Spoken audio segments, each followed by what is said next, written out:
हिंदू भाइयों को जय श्री राम और मुस्लिम भाइयों को अस्सलाम वालेकुम व रहमतुल्लाहि व बरकातहू। नहमदुहु नुसल्ली अला रसूलिहिल करीम, अम्मा बाद।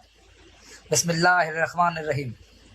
मैं ठाकुर योगेंद्र सिंह राणा, एडवोकेट बल्द, स्वर्गीय श्री पृथ्वी सिंह, इकरा हसन माननीय सांसद कैराना, बल्द, मरहूम मुनव्वर हसन साहब से निकाह कबूल फरमाता हूँ। वो भी कबूल करें, वो मुस्लिम धर्म अपनाए रखें, मेरे घर में नमाज़ पढ़ सकती हैं, मुझे कोई एतराज़ नहीं। और बशर्ते मैंने अपनी शर्तें रखी हैं कि अकबरुद्दीन ओवैसी साहब और असदुद्दीन ओवैसी साहब मुझे जीजा कहकर बुलाएंगे और मैं हिंदू ही रहूँगा, ऐसे ही टीका लगाऊँगा, क्योंकि हमें यही साथ रहना है, हिंदू मुस्लिम भाई भाई। तो मुझे ये निकाह कबूल है। उत्तर प्रदेश की राजनीति एक बार फिर सुर्खियों में है, लेकिन इस बार मुद्दा विकास, रोजगार या कानून व्यवस्था नहीं, बल्कि एक ऐसी टिप्पणी है जिसने राजनीति की गंभीरता को हास्यास्पद बना दिया है और एक महिला सांसद की गरिमा पर सवाल खड़ा कर दिया है।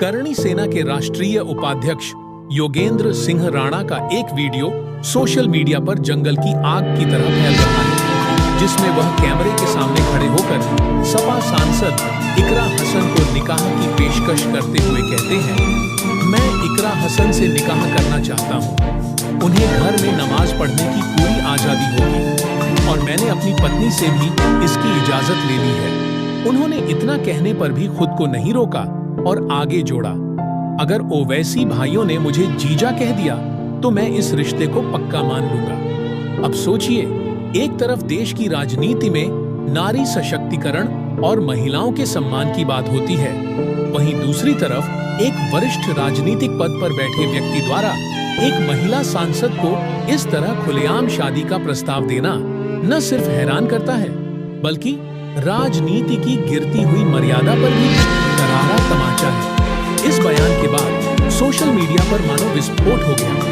लाखों लोगों ने वीडियो को शेयर किया, कुछ ने इसे मजाक में लिया तो कई लोगों ने इसे महिला सम्मान का खुला अपमान बताया। सपा पार्टी के नेताओं ने इस बयान की कड़ी निंदा करते हुए कहा कि यह मामला सिर्फ व्यक्तिगत नहीं, बल्कि सार्वजनिक असभ्यता का प्रतीक है और इसमें योगेंद्र राणा के खिलाफ तुरंत कानूनी कार्रवाई होनी चाहिए। खुद डॉ. एसटी हसन ने तीखा हमला बोलते हुए कहा कि यह बयान न सिर्फ शर्मनाक है, बल्कि महिलाओं के खिलाफ सोच की सड़न का प्रमाण भी है। वहीं दूसरी ओर योगेंद्र राणा, जो अभी तक कैमरे के सामने माइक लेकर बड़े बड़े दावे कर रहे थे, अब दावा कर रहे हैं कि उन्हें जान से मारने की धमकियां मिल रही हैं और उन्होंने पुलिस से सुरक्षा की मांग की है। यानी जो बात पहले मजाक लग रही थी, अब वह खुद उनके लिए गंभीर बन चुकी है। इस बीच इकरा हसन ने अभी तक कोई औपचारिक प्रतिक्रिया नहीं दी है, लेकिन यह पहली बार नहीं है जब वो विवादों में हैं। कुछ दिन पहले उन्होंने सहारनपुर के एडीएम संतोष बहादुर सिंह पर आरोप लगाया था कि उन्होंने उनके साथ दुर्व्यवहार किया, फोन नहीं उठाया और यहां तक कह दिया गेट आउट। उस मामले में भी जांच चल रही है और खुद सपा अध्यक्ष अखिलेश यादव ने खुलकर इकरा का समर्थन किया था। ऐसे में इकरा हसन के लगातार सुर्खियों में रहने और उनके खिलाफ इस तरह की बयानबाजी होना कहीं न कहीं दर्शाता है कि राजनीति अब केवल जनसेवा की नहीं, बल्कि निजी टिप्पणियों और सोशल मीडिया के सस्ते ट्रेंड्स की शिकार बनती जा रही है।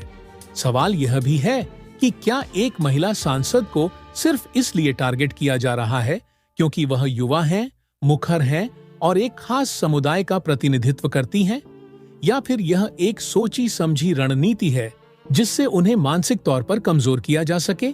इस पूरे मामले में समाज का बड़ा वर्ग दो हिस्सों में बंट चुका है।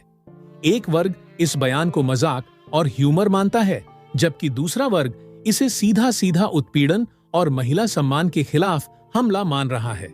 लेकिन सबसे अहम सवाल यह है कि क्या इस तरह की बयानबाजी राजनीति में अब सामान्य हो चुकी है?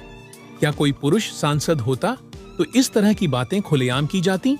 और अगर नहीं, तो फिर महिला होने की कीमत क्या इतनी सस्ती हो गई है कि कोई भी मंच से उसका नाम लेकर कुछ भी कह दे और सोशल मीडिया पर वायरल होकर हीरो बन जाए?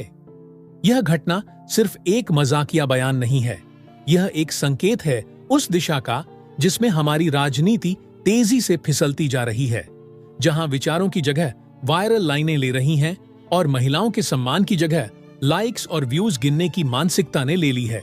अब देखना यह होगा कि क्या यह मामला सिर्फ इंटरनेट तक सीमित रहेगा या फिर कानून भी अपना काम करेगा। मगर जो बात तय है वह यह है कि इस विवाद ने देश की राजनीति में एक नया और बेहद गंभीर सवाल खड़ा कर दिया है। क्या सोशल मीडिया की सनसनी महिला गरिमा से भी बड़ी हो चुकी है?